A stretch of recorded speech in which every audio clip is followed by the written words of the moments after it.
ஒவ்வொரு மாதம் சம்பளம் வந்த உடனேயே என்னம்மா வாங்கலாம், அந்த மாதம் முழுக்க சுப செலவுகளா இருக்கணும், அனாவசிய செலவுகள் தவிர்க்கணும், நம்ம என்ன பொருள் வாங்கலாம் அப்படின்னு கேட்பாங்க. நானுமே நிறைய சொல்லியிருக்கேன், குறிப்புகள் சொல்லியிருக்கேன். குலதெய்வத்துக்கு எடுத்து வைங்க ஒரு ரூபாய், இல்ல வெல்லம் வாங்குங்க, பால் வாங்குங்க, தயிர் வாங்குங்க, சக்கரை வாங்குங்க, மஞ்சத்தூள் வாங்குங்க, மஞ்சள் கிழங்கு வாங்குங்க, இப்படி நிறைய விஷயங்கள் சொல்லியிருக்கேன்.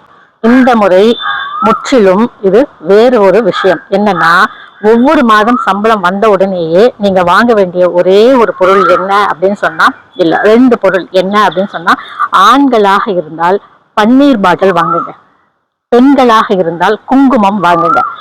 இப்படி வாங்கும்போது நம்ம குடும்பத்துல சுப நிகழ்வுகள் அப்படிங்கிறது நடக்கும், சுப செலவுகள் அப்படின்றது நடக்கும். பன்னீர் அப்படின்றது வாசனை நிறைந்தது, குங்குமம் அப்படின்றது மங்களகரமானது. அதனால ஆண்களாக இருந்தா பன்னீர் வாங்குங்க, பெண்களாக இருந்தா குங்குமம் வாங்குங்க. இப்ப எங்கம்மா எல்லாமே ஆன்லைன் டிரான்சாக்ஷன் தானம்மா, பணத்தை எங்கம்மா கையில வாங்குறோம் நாம அப்படின்னு கேட்கறது வந்து, உங்களுக்கு சம்பளம் அப்படின்றது ஆன்லைன்ல கொடுத்துட்டாலும் கூட, ஆன்லைன்ல உங்களுக்கு வந்துருச்சு அப்படின்னாலும் கூட, முதல் நீங்க வாங்கக்கூடிய ஒரு பொருள் குங்குமமாகவோ அல்லது பன்னீராகவோ இருக்கட்டுமே.